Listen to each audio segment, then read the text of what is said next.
Welcome to Pennsylvania Newsmakers, and as always, thanks for watching. Well, the governor's race heats up in the state, plus a former education advisor to the governor has been accused of being a ghost employee. Let's get to it. This is Pennsylvania Newsmakers, a fast-paced, unrehearsed weekly discussion with and about the leaders who shape your world. And now, here's your host, Terry Madonna.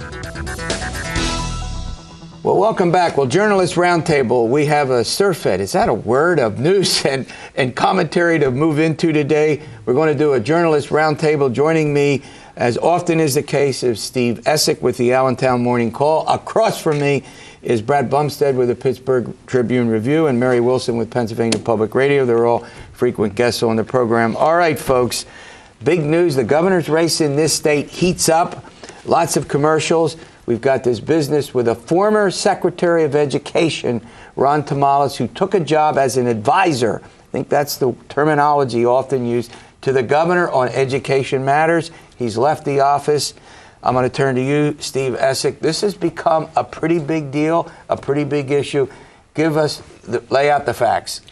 Well, the facts are when Ron Tamales, when he was Education Secretary for Governor Corbett, going back 2011, alienated most of the 500 school officials and many. Not a good thing to do, right? No. He went on a he had a series of decisions he made in which the traditional public school officials thought favored charter schools. I'll use the word secretly, changed the testing formula for charter schools to make it easier for them to pass the federal benchmarks. He went around labeling schools as failing schools. Mm-hmm. He did a lot. It really alienated these officials, and eventually it got to the point that Governor Corbett had to remove him. You know, he also was alienating people in the legislature, I'm told. So he was Secretary of Ed. He gets removed. Yeah. You say based on the situation you've described, and then he becomes what? He becomes Governor Corbett's higher education advisor. And back when he became his education advisor, higher ed, in June or July 2013, he had no office hours back then. Right. But, you know, people kind of forgot about him until the Pittsburgh Post-Gazette did their story in late July that looked at his records, his emails, phone records, and showed that very little work activity, that kind of thing. Mary, okay, so the allegation is very little work activity, but the acting Secretary of Education, Carolyn Dumarest, says what? I mean, says that he's been doing his job, says that he has reinstated education initiatives, said that he's been working down the hall from her and she's satisfied with the work he's doing. You hear a lot of reference to governor's schools. He's reinstated or established governor's schools. I've heard two different numbers, 2 or 3 governor's schools. Those are university-affiliated summer programs that Tamales has been said to get up and running. So the counter-argument is that, yes, we're satisfied with the work he's doing. That's the line from the Corbett administration. A couple days ago, though, we hear that he's going to resign effective towards the end of August because he thinks it's in the best interest of the Corbett administration to do that. Brad, you're the expert on scandal in state government, having written a great book. What's your sense about what this all means? I mean, if the acting Secretary of Education says, look, he's on the job, but emails, where are they? Phone logs, what's going on? Put it in perspective. The press has felt like Ghostbusters on the Tamales case. And there's no proof that he was a ghost employee. Clearly, he did do some work, apparently. It's not like a no-show job.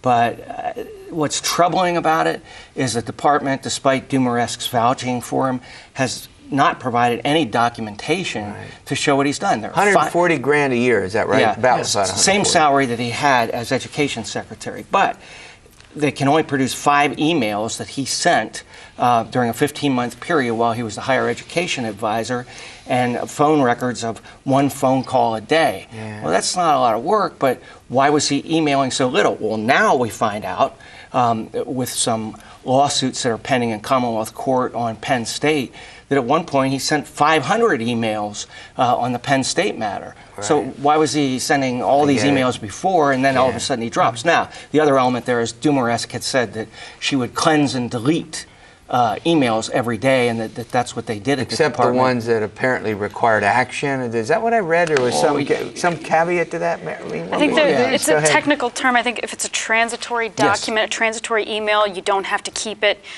You know, a lot of agencies have to decide what records are we going to hold on to and what records are we going to purge. And it makes sense because you can't keep everything. And she's not even Lois Lerner, right? Well, there's another aspect of this. Is the title Tom Corbett gave Ron Tamales was the governor's advisor for higher education. It wasn't Carolyn Dumaras's. Yeah. And they threw that on top of on the Carolyn Dumaras. Yeah. The administration did. I think that was unfair. I mean, go ahead. You get. I'll give you the last isn't it word also? now. I mean, you would know this better, but if you look at the things he did, weren't they primarily secondary education as opposed to higher ed? Right, yeah. So why would he, he's the higher ed advisor, but he's doing the secondary education stuff at the same salary. It's almost like they had, if you will, two secretaries of education, assuming that he did some work.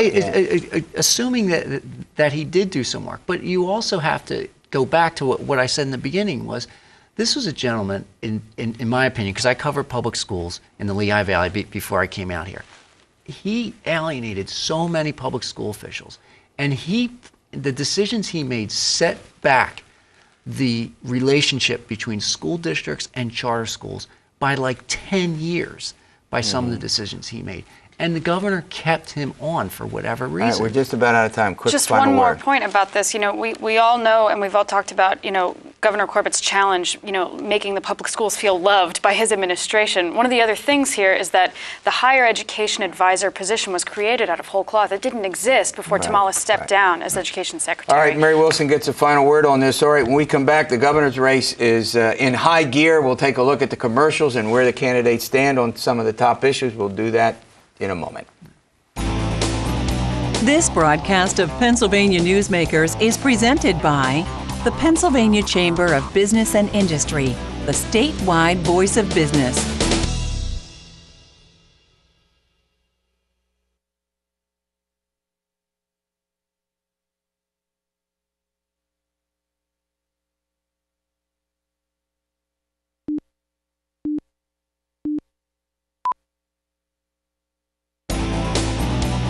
This broadcast of Pennsylvania Newsmakers is brought to you by the Pennsylvania Highway Information Association, the go-to source to learn about transportation projects and issues. Please visit pahighwayinfo.org. And by the Pennsylvania Manufacturers Association. Business in Pennsylvania is our business. Welcome back. Journalist Roundtable with Steve Esack, Brad Bumsted, and Mary Wilson. All right, just on a lighter note before we get the Amish Mafia reality TV series, everybody seems to be out against it. What's that about? Yeah, so there's a statement apparently that's been signed by a number of state lawmakers and members of Congress and Governor Corbett, Lieutenant Governor Cawley, saying take Amish Mafia off the air. It's a so-called reality show on the Discovery Channel. Demeans the Amish, right? Yeah, it says, the Amish need protectors, they need enforcers, so there are these tough Amish guys who help protect the rest of the I guess. The Amish. Have any of you watched that? I have never seen it. Never. I think the concept is ridiculous. I wouldn't watch it. And it's just, How about you? Have you seen it? I have never seen it. I noticed that some of the people who play in it or star in it have gotten themselves into some trouble, right, with some speeding tickets and parole violations and all of that. It does make sense for the politicians to come out with that. I mean, Amish are a huge part of Pennsylvania's history and that kind of thing. So I can understand them doing it. But they have the right. Yeah, I just remember when the Discovery Channel actually used to have science on the show. Oh yeah, I get it. Well, I don't watch it. I don't intend to watch it. Let me just leave it at that. All right. Maybe you should sign the statement. Maybe I should sign this now. The host of this show doesn't sign petitions or statements. All right, Brad, you've covered many gubernatorial elections. There was never an end to the governor's race after the primary. I mean, commercials galore, negative comments thrown back and forth. Give us an update. Where does this race stand? Well, it's really odd that, here you are in August and you have, the candidates on the airwaves when there's an incumbent running, The history in Pennsylvania is that incumbents win re-election, serve 2 terms. But Corbett, because he's trailed so badly in the polls while the incumbent is running as a challenger, more or less, against Wolf, who's a challenger, but he's acting as the incumbent. And he really has to do less than Corbett. And, as you know, incumbents will do the, quote, Rose Garden strategy and toe the line, not do that much. And Wolf, he has to be active, but he has to defend because he has this lead. Yeah, he's doing this sort of Fresh Start tour, right, where is that what it's called, Fresh Start? Yes. Fresh Start tour where he's out doing a lot of business things, a little rope-a-dope here, not letting the campaign. But Governor Corbett did something that I've not seen done. He picks a fight, rightly or wrongly, with the legislature before he goes out, with his own party leaders. Right. So then, in a sense, he can run against the legislature, which is maybe less popular than he is, right? Well, that depends. As you know, with your polls, people dislike Congress, they dislike the legislature, but they like their local congressman, they like their local lawmaker. So if those Republican lawmakers are knocking on doors, and I'm sure that they are, and the person who answers the door says, well, what about Governor Tom Corbett? Well, it's every man for himself, every woman for themselves out there. They're going to turn around if they get the sense that that person dislikes Tom Corbett, and they're going to slam Tom Corbett. So is Tom Corbett hurt himself amongst the people directly because those lawmakers have a more direct connection to those to those voters? So Democrats are doing it. So did Tom Corbett hurt himself too with the Republicans? Mary, one of the things that strikes me is that the legislature still has not done what Philadelphia politicians and school officials would argue is a desperately needed cigarette tax to get that 85 million ultimately into the city schools. As we tape this, we still don't know if the city schools are going to open. How much of a issue what factor does that play in? You cover the legislature. What have you heard about the discord between the governor and the Republicans in the legislature over the cigarette tax? Discord between the Republicans and the legislature, I'm not sure there's that much. Discord between Republicans and Republicans in the legislature, we got some of that. And one of the things that's been interesting for me, so Philadelphia says we need you to pass this tax authority so that we can open schools. And what I think is interesting here is that the legislature is going, oh no, we don't work on your timeline. So you hear all this from legislative leaders saying, well, we just found out that we have to pass this tax authorization bill. We just found out in late June. We have to, there's a process here. Things take time here. You can't snap your fingers and expect us to pass something. We've got to work out our own internal issues, and that's what's going on. And that's why there's not a bill that's done on the governor's desk. All right, we're going to run to a break. We're going to continue this discussion, and then I'm going to ask Brad Bumsted, the Turnpike Commission. There have been allegations against 6 former Turnpike officials, one way or another, having to do with, quote, pay to play. I think I got that right, Brad. What's happening in that trial? We'll take a look at that, plus a few other things, and we'll do that all after we pay some bills. This broadcast of Pennsylvania Newsmakers is brought to you by Pennsylvania Credit Union Association. Pennsylvania Credit Unions, where people are worth more than money. To find a credit union that is right for you, check out ibelong.org. And by the Energy Association of Pennsylvania, Pennsylvania's energy information source.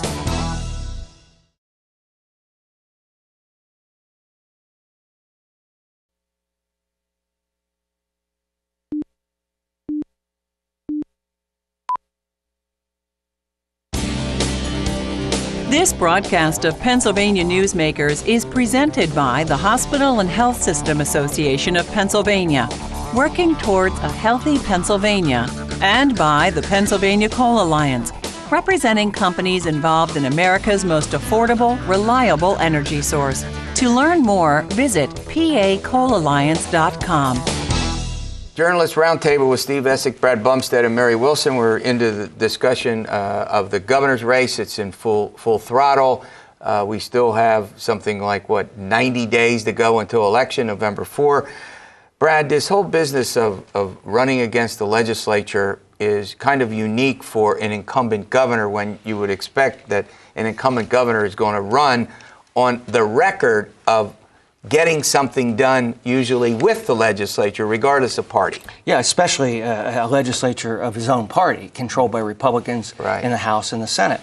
When Tom Corbett ran in 2010, he ran as someone who would reform the legislature, and that was a big part of his sales pitch. But as governor, he's done very little to reform the legislature, other than this recent veto of some of their funding that'll cut into their surplus, and a scarcity of WHAMs can be attributed to his that's position. walking around money. That's a little discretionary funding for legislators. But in my column today in Pittsburgh Tribune-Review, you'll read that Corbett's campaign is going to go full scale on some of this legislature reform. One of the things being term limits that he's going to push. Now, is that going to be believable from a guy who didn't do it for 3.5 years? I don't know. Voters have short memories. It worked in 2010. Mary, you talk to a lot of lawmakers. What's the basic attitude? Is it just sort of Tom Corbett didn't get engaged in our activities very much, except when there was something big? Is there something missing there, or is it just the typical executive branch, legislative branch? We hear that all the time, but lawmakers have been complaining forever that they don't have some kind of a relationship with the governor the way they should, except when the governor wants something. Yeah, good luck getting it on the record, but I think you hear from a lot of lawmakers and a lot of staffers who say, we don't know exactly what they're doing. We don't know exactly what their strategy is. When we meet with them, we say we're going to do this. We get blank stares back. We don't quite know. They don't feel like they have a relationship. They don't feel like they're on the same team as the governor's office. So that's. But I've heard that, as someone who's been, followed Harrisburg for a long time, it seems that that's a repetitive story. I'm not getting into the middle of it, that almost every legislative leader at some point has complained about the governor. Go ahead, and then we'll go to... I'm sorry, but real quickly, go ahead. That's fine. That's true, but one thing that is different, and legislative leaders would deny this, and so would rank-and-file lawmakers, but Corbett prosecuted 20 cases that resulted in 23 convictions of former staffers and ex-legislative leaders and lawmakers. Bitter and feeling. that's the backdrop of him coming in as governor. He put some of these people in jail, and they won't say it, but that's got to be part of their thinking. Maybe that's one of the reasons the governor has not pushed this reform agenda, which would alienate lawmakers even more. Whether we're talking about ethics reform or campaign finance reform or lobbyist reform, and I've not heard the governor speak a lot about that. Well, I think part of the, as Mary said, you'll never get them on the record saying it's staffers or the lawmakers themselves. But when in talking to them, you do get the sense that they feel like they do not know what the governor is going to do, or what they say he's not engaged. They don't see him he doesn't walk the hallways. They don't see him in the cafeteria. They don't get a sense of him. And even the night that the governor did not sign the budget, Dominic Pileggi told me, Senate Majority Leader Dominic Pileggi said, we didn't know what he was going to do. I'll tell you one quick story before we run to a break. The host normally doesn't do this, but in the old days, Governor Bill Scranton, very wealthy, elite, kind of aristocratic, would sit in the Capitol cafeteria. He would walk down and sit with folks. He would just sit down at a table and have a conversation. I'm not saying it's good or bad, but, I'm just like you and me. I'm not distant. I'm not aloof. Right. Go quickly. Well, I was just going to say, part of being a governor is what? Kissing babies, shaking hands, that kind of thing. You mean like Ed Rendell would do? All right. The babies are the lawmakers. There you go. When we come back, I'm going to start with Brad, the Turnpike Commissioner's big news there. We'll talk to Brad Bumsted and the rest of our panel about that and more after these words. This broadcast of Pennsylvania Newsmakers is presented by Highmark Blue Shield, changing the way health plans work for business with a variety of plan options for employers and more choices for employees. Information is available at highmark.com. Have a greater hand in your company's health. And by the Pennsylvania Healthcare Association, the future of long-term care.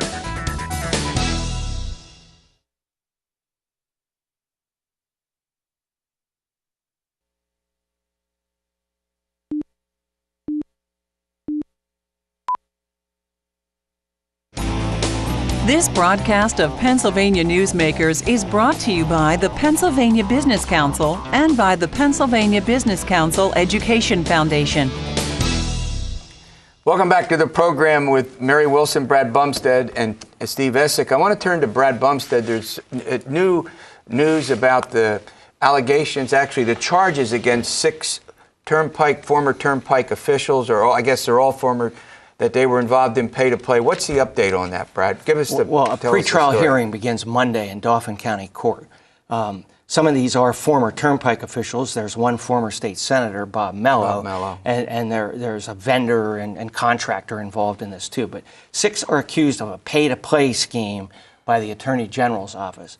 And that involves bid rigging and influence peddling, let's just say, taking trips and gifts and that sort of thing in return for contracts, supposedly, allegedly. It's a very complicated case.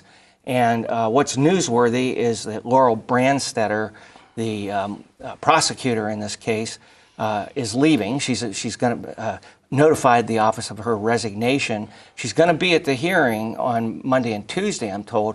But the trial she won't be there for the trial, which is supposed to begin in November. Well, how does the trial start in November if the lead prosecutor? Well, it's a good question. Is that possible? It's possible, but I think it's only possible if you put a couple guys, guys and girls on it right now, and got them up to speed. But putting one person there won't do it. Part of the problem is, and this is just my own observation, is having been and watched in court, she's there by herself while there are 8 attorneys on the other side for the defense.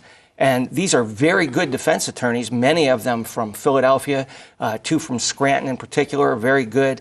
I mean, she's not up against rookies. Yeah. Okay? Have you written about this? Just the original. Just the original one? I mean, is there a sense in which this is not being pushed sufficiently enough in the Attorney General's office, would you say? There is a sense of that. How true that is, I don't know. Yeah. And can only go by the facts that she clearly hasn't had the support. I mean, normally, if you go back to the bonus gate case that Tom Corbett prosecuted, you would see the defense attorney, Dan Rainak, for Mike Vion, constantly complained every day about how many AGs people were in there. Oh, so the defense was overwhelmed by the prosecution. Is that the point? Right. There were, you'd see 5, 6, 7 agents and defense prosecutors. Right. Before you'll come and keep us posted on this. Okay. Before I let you go, I want to say this: the legislature, when it comes back, Mary Wilson, do you? They've got. We have a minute left. 12 days. What are they going to do in joint session before they end? I think the Senate has 10 days in, the House has 11. The House has one more day. It might if be they had to do anything, pension reform, is that the big push? You dreamer. I'm a dreamer, she said. Pension reform? Absolutely not. No? No. Brad? No. I mean, isn't that the governor's big priority? Yeah, but they what don't did we care. just talk about? What are they, such good friends? But you would think that, I mean, come on. It's far too complicated and controversial to do right before an election. Yes. It's not going to happen. I'm just asking the questions. I'm the host here. I'm not yes, the last thing these lawmakers want to do is get into a controversy. Yeah, exactly. All right. Especially with people's retirement. All right, we're heading out of here. Thanks for a great update. All right, we'll see you next week for another edition of Pennsylvania Newsmakers, and as always, stay well.